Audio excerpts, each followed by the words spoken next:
Hi, my name is Simon Brown. I work at the British Film Institute, of which the National Film and Television Archive, as it is now, is a part.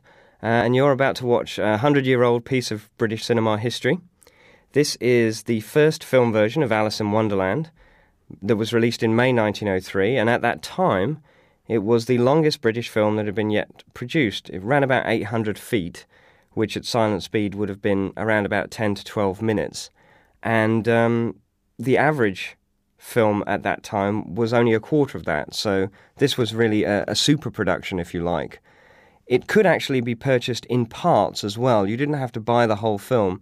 You could buy some of the sequences and just show them individually.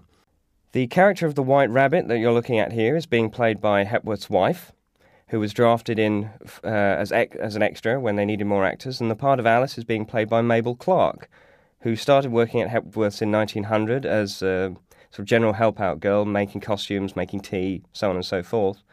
At that time, Hepworth was making non-fiction films, which would be films of current events or films of trains passing through tunnels and things like that. And around 1901, he started making fiction films. And at that point, when he started needing actors to actually play parts, he simply drafted in the people who were working for him around the studio. There were no professional film actors at that time. Now, this sequence may seem incomprehensible to those of you who don't know the story of Alice already. Basically, Alice is in the hallway of many doors, and the door is too small, so she has to shrink herself to get through it. She drinks the drink me drink to do that, and then she can't reach the key to open the door, so then she has to eat the eat me cake, and then she grows, and then she can't get back through the door again, and so on. The reason why this doesn't seem very clear is that the film is assuming that you already know the story. And so instead of having to tell you the story, the filmmakers are simply illustrating it for you. One of the common longer film subjects around this time would be biblical subjects. And of course, audiences would be well aware of the biblical story, and so you wouldn't need to construct a narrative the way you would for a story that audiences would not be familiar with. For example, an audience would know that the Garden of Gethsemane would follow the Last Supper in the life of Jesus. This truncated scene, which has a small Alice in a beautiful garden trying to get a big dog to play with her, the dog is played by the family pet, Blair, who would become the first great British film star in his alter ego of Rover. 2 years later, he appeared in Hepworth's Rescued by Rover, which was a phenomenally successful film, as a dog that saves a child from kidnap. And a couple of years after that, he appeared in The Dog Outwits the Kidnappers, again, in which he follows a kidnapper and steals his car and then drives the baby back home. The guy in the sitting on the floor with the frog mask on his head, I suppose you would call that, is in fact Cecil Hepworth, the director. You can see all these, the stage settings you've got here. There was no prop store at Hepworth's at this time, so basically they would use painted flats, and anything like you're seeing there, tables, chairs, whatever that were bought in would just be borrowed from local landladies, houses down the street, and the costumes tended to be bought from a second-hand costume store that was just at the end of the road. I should say a little bit about the kind of damage you're looking at here as well. All these white blobs and missing frames and missing parts of the image are a result of damage to the original nitrate print, which was given to the BFI's National Film and Television Archive in 1963, so 60 years after it first went into circulation. Basically, nitrate begins to deteriorate the second that it's made. It's a chemically unstable format. And gradually the base begins to shrink, it grows brittle, and the emulsion starts to peel away from the base, and the emulsion is where the image is held. So once that starts to happen, the image just gets lost altogether.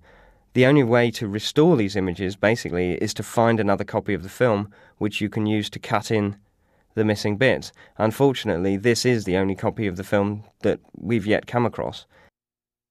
It's a Cheshire Cat, done by a simple optical effect of filming Alice, and then winding the film back through the camera and then filming the Cheshire Cat as an insert, which was a common way of showing two actions occurring at the same time, or was also used for trick effects around about 1903. This is the Mad Hatter's Tea Party. The Mad Hatter there is being played by Norman Whitten, who was one of Hepworth's collaborators for many years. Hepworth filmed all his films at his studio in Walton-on-Thames, which was not a studio as you would be familiar with today. It was actually an 8-room house, which was just made over for the purposes of film production. The dining room was turned into a printing facility, and the upstairs bedrooms would be used for drying rooms where you'd have film festooned from rods hanging from the ceiling, just drying in the breeze. And in the back garden, Hepworth built a small wooden platform, which was the stage, and this is where this particular scene was being filmed. He didn't build an indoor stage until 1905, which was when he finally started to use electric lighting to light his scenes, but Hepworth never actually cared for electric lighting at all, and tended to film most of his sequences outdoors, in the streets of Walton, or indeed in local places of note, such as this next sequence. This was filmed in Mount Felix, which is a country house in Walton-on-Thames. It's no longer there. It burned down in the mid-60s. Just before this sequence was filmed, up until about 1900, the house was owned by John Cook, who was the son of Thomas Cook, the famous travel agents. And during the First World War, the Mount Felix became a military hospital for New Zealand war veterans. All these cards you're seeing here were all made by Hepworth himself. They were all the parts were played by local children. Hepworth began making films in 1899 and continued making films until 1924. Of all of the people who started making films in Britain, he was the one who survived in business the longest. And during this period, he was one of the most prestigious filmmakers in Britain. His work was applauded far and wide. Eventually, his work became a little bit outdated, a little bit slow. He favoured this kind of pastoral scenery, very slow stories, didn't use fast cutting, and in the end, as Hollywood began to take over the British market, his films seemed a little bit outdated. But he did achieve considerable success. Two of his actresses, Alma Taylor and Chrissy White, were voted towards the end of the war among the top British stars, along with Charlie Chaplin. Amongst the other films that Cecil Hepworth made were Rescued by Rover, which was made 2 years after this, which was the most successful British film of the early period, up until at least 1910, 1911. It was so popular that the negative wore out, and the film had to be remade twice more to continue making prints. And amongst all these little children running here is a guy called Geoffrey Faithfull, who went on, when he grew up, to become Hepworth's cameraman, and then went on in later years to work as a director of photography for Michael Powell, and also to film Two-Way Stretch with Peter Sellers and the original version of The Village of the Damned.